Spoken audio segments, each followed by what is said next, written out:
Good evening, everybody. Now, I can tell now, you are reading this slide and it says, uh-oh. He's going to tell us we're all fat, stop eating and doing exercise. Stop and then start doing exercises. No. What I'm going to talk about is cheesecake. Now, growing up in a Mexican family, dessert was flan, churros, and every once in a while the good old gelatina, right? The jello. Cheesecake, to me, was this big, solid, round hunk of cheese. And you put this cheese on a graham cracker crust, and then you slather it with some cherries. Doesn't sound so good. Fast forward 19 years, I'm now at Fresno State. A friend of mine invites me over to his house. His mom is gonna cook us a wonderful meal. Being a poor, starving college student, I said, absolutely, I will be there. So we go. She gives us a wonderful meal. And she says, I hope you saved a little bit of room for some dessert. I made some cheesecake. Out comes the solid wheel of cheese on a graham cracker crust, slathered with cherries. She gives me a little slice and then hands me the fork. And I'm thinking, oh no. I'm going to be polite. I take a little slice, put it on the fork, put it in my mouth. Where have you been all my life? You Caucasians do dessert really well. But cheesecake does taste delicious. So does buttered popcorn. So does carnitas. Sugars, fats, they just taste so good. Unfortunately, because they taste so good, we have an epidemic. 1 in 5 of our children are considered obese. Doesn't get any much better when we become adults. With regards to adults, this is my before picture, after, before. When it comes to adults, 1 in 3 of us are considered obese. And of course, that leads to things like diabetes and heart concerns, huge problems with regards to medicine. So I decided, let me scour the research. Why in the world are we obese? So I take a look. Aha. It's the evil fast food industry. It's McDonald's and Taco Bell. Walk outside, you'll fall forward, boom, there's a Jack in the Box. Fall backward, boom. We're in Bakersfield, so there's a restaurant that starts with either El or La. But of course, it cannot be the beautiful In-N-Out burger. No, that can't be the reason, right? Especially the animal. Oh. Maybe instead, it's our sedentary lifestyle. This comes from the movie WALL-E, in which it presents humanity in the future, where all of us are sitting in giant lazy boys, and we have this hologram in front of us. Today we call them iPads, in the future they're called holograms. And all of our meals are out of this cup and a straw. Maybe that's why we're obese. Or maybe, oh yes. Those of you from Bakersfield, thank God we don't have one here in Bakersfield.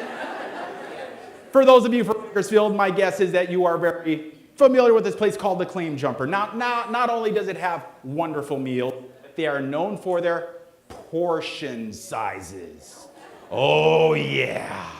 This here is called the Widowmaker. A pound of beef, onion rings. Oh, and you can't even see the fries. They're there. Now, of course, you've got to save a little room for dessert. So let's wash it down with the mother load. 6 layers of chocolate, because 5 is not enough. 7's too much. 6 layers of chocolate cake. Oh, but of course, we don't want to go nuts, so let's wash it down with a Diet Coke. Maybe that's not even it. How's about additives, preservatives, MSG, so blah, blah, blah, blah, blah, blah, whatever that stuff is. That's the one. Well, maybe, maybe not. So I'm thinking, what is at the root core of being obese? So I'm thinking, let's go back to our most recent descendants. Let's go back 35, 40,000 years ago. And let's meet, did I say descendants? Let's go back to our ancestors. Because those would be our great, great, great, great, great, great, great, great grandkids. Let's go back to our most recent ancestors. Cro-Magnon.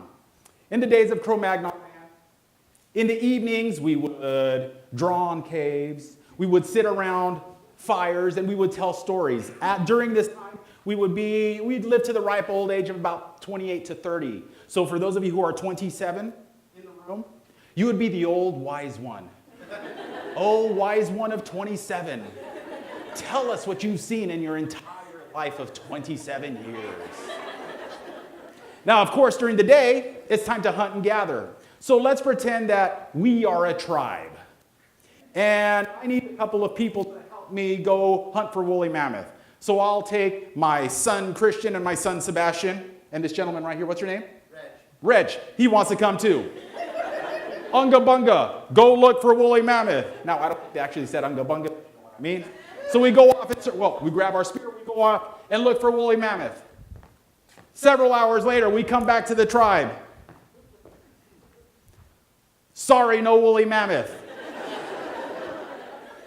Problem though, we don't have a refrigerator.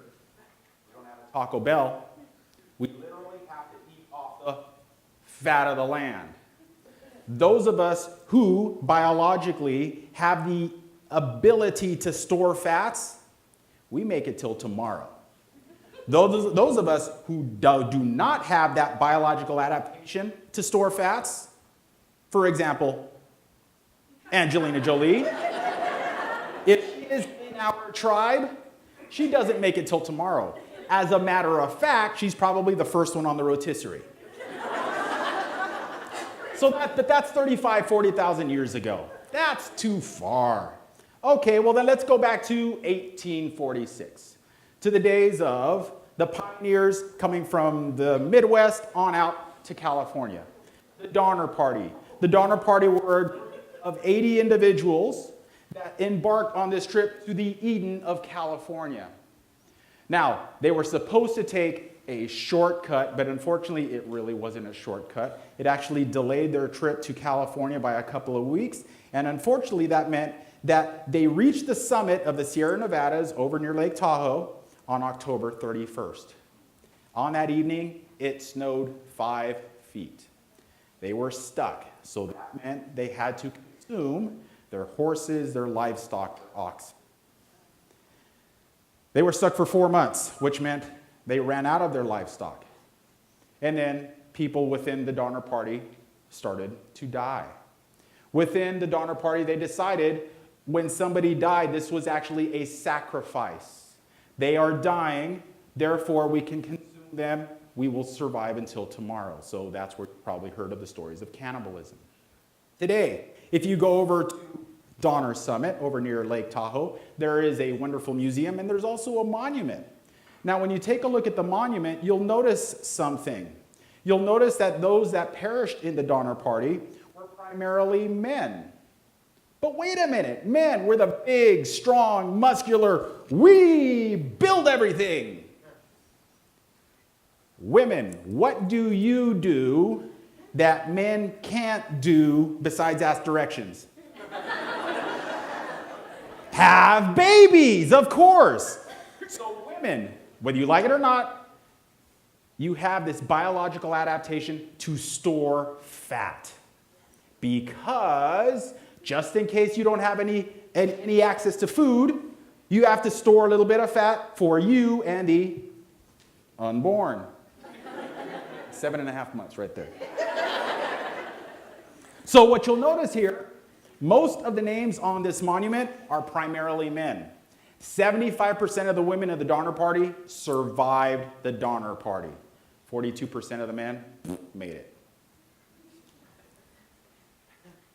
So now by looking at all the research, brings us back to cheesecake. Boy, doesn't cheesecake taste really good. Once again, we don't have one of these here. But if you'd like to know, I know exactly where they are. There's one in Fresno, down in Wilshire, hang a left, I can tell you all. Now, once again, they have gigantic platters, gigantic portions. You also have to save a little area in the tummy for some cheesecake. Mine happens to be the white chocolate raspberry cheesecake. And not only is it white raspberry chocolate cheesecake, we're going to put it on an Oreo crust, not that dang graham cracker crust. And we're going to use real whipped cream, not that stuff, real whipped cream.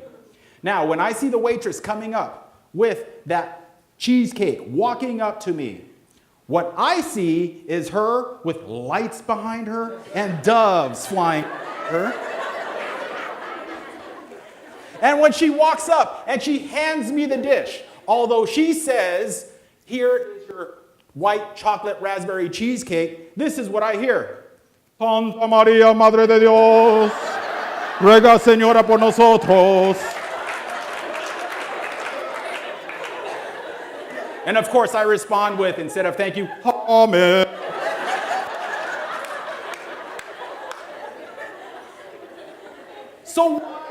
So why does cheesecake and buttered popcorn and all these wonderful fats and sugars, why do they have to taste so good? So I realized, I know what it is. I've realized why we are an obese society. There are times when we have to fast. There are times when we had to survive these long, long winters. So it's not the evil fast food companies. It's not the sedentary lifestyle. It's not the preservatives and additives. Who I'm going to blame for our obese society is evolution. So at the conclusion of this wonderful evening, me and my family are going to go out and we're going to go celebrate.